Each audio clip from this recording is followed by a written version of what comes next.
hoy diríamos ucraniano, digamos, pero a la vez tiene una fuerte identidad judía y esto entra en tensión constantemente en su literatura, también en la de Osip Mandelstam, que es el otro autor que me interesa, pero que hoy no voy a abordar por falta de tiempo. Bueno, en principio, Isaac Babel nació en 1894, murió, ahora sabemos que fusilado en 1940, acusado de traición a la patria. Justamente es lo que voy a retomar en un ratito.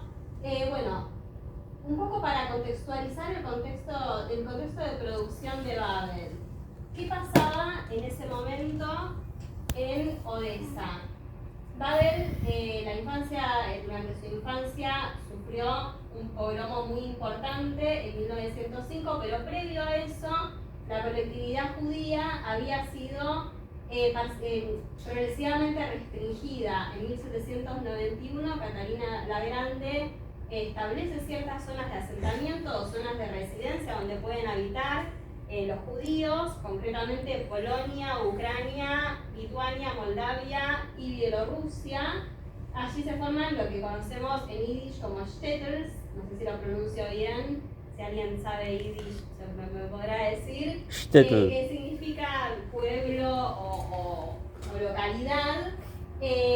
Y a partir de ahí empiezan a endurecerse las políticas hacia la población judía con las leyes de mayo de 1882, con legislaciones restrictivas sobre la circulación, la zona de residencia, la posesión de tierras, el ejercicio de cargos administrativos, los matrimonios mixtos, e incluso, y este es un hecho que narra Babel en uno de sus relatos, que se llama Historia de mi Palomar y mi primer amor, de 1925, se acota el cupo en los institutos, en las escuelas estatales donde podían formarse los niños y niñas, al 5%, es decir, de cada aula de 40 niños, 40 estudiantes, solo 2 podían ser judíos o hebreos, como se los solía llamar.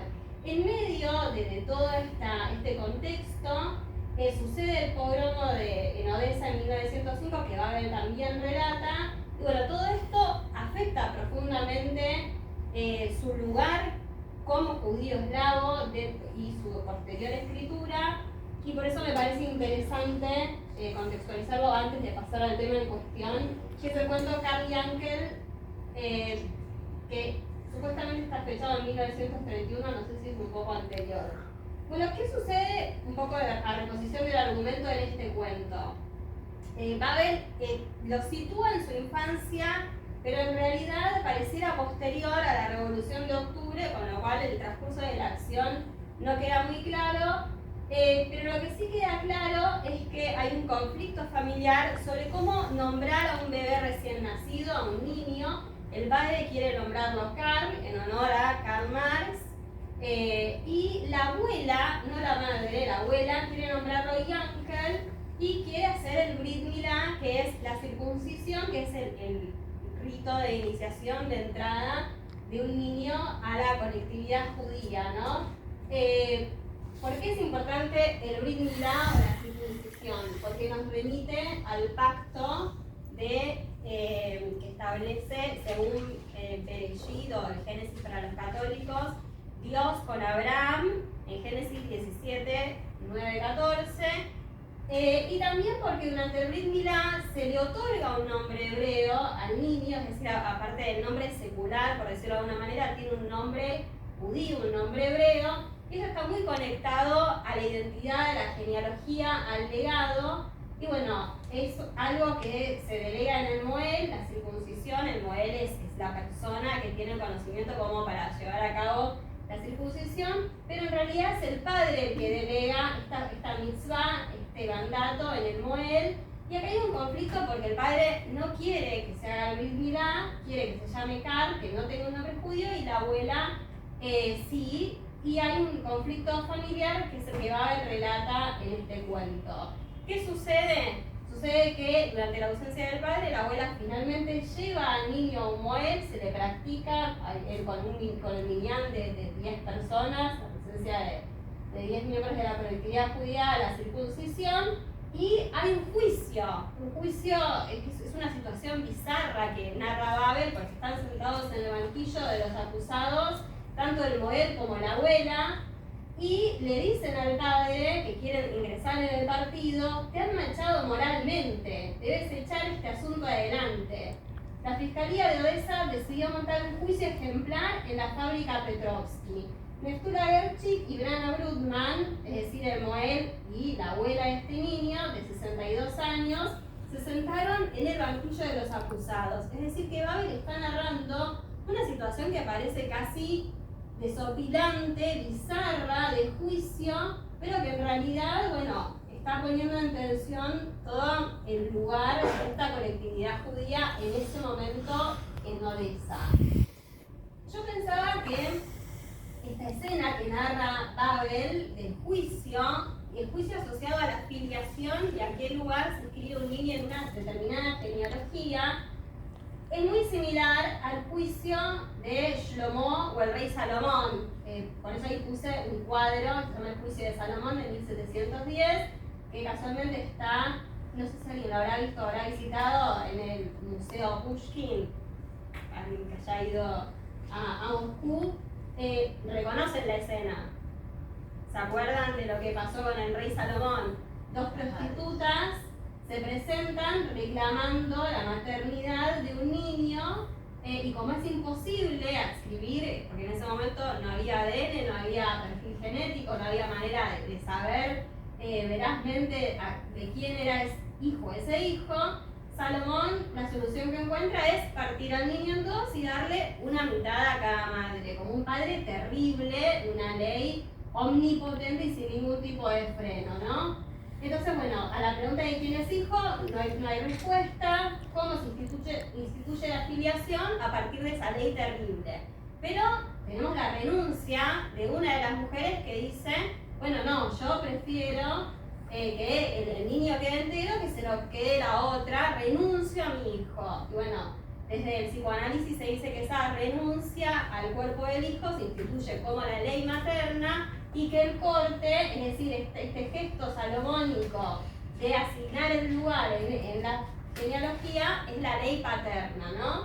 Pero bueno, entonces nos preguntamos si en este relato bíblico, en este juicio salomónico, Shlomo encarna la ley. ¿Quién encarnaría la ley en el relato de Babel, no? Porque tenemos por un lado al padre que debería delegar en el Moed la mitzvah del Brit Milá, no lo quiere hacer, y tenemos a la abuela que lo hizo a escondidas y que está siendo enjuiciada. Y me parecía interesante traer a colación estas palabras de Carlos Gutiérrez en La encrucijada de la filiación. Para que el orden humano sea tal, no basta con el padre, la madre y el niño. Hace falta un término decisivo que es la ley. Ese término ordena las distintas funciones y es el que permite que de la cría nazca un hijo encadenado a una genealogía fundadora. Es la instancia de la ley que instituye y nombra todos los lugares. El problema acá es que tenemos muchas leyes que están contrapuestas. Está la ley del Estado, está la ley judía, está la ley de ese padre que no quiere delegar la mitzvah, y está la ley de esta abuela. Entonces, bueno, están todas estas preguntas dando vueltas en el relato, y Babel dice: la abuela necesitaba un nieto a quien contar cosas sobre Baal Shem. Baal Shem es una figura dentro del hasidismo que fue un movimiento muy importante en el siglo XIX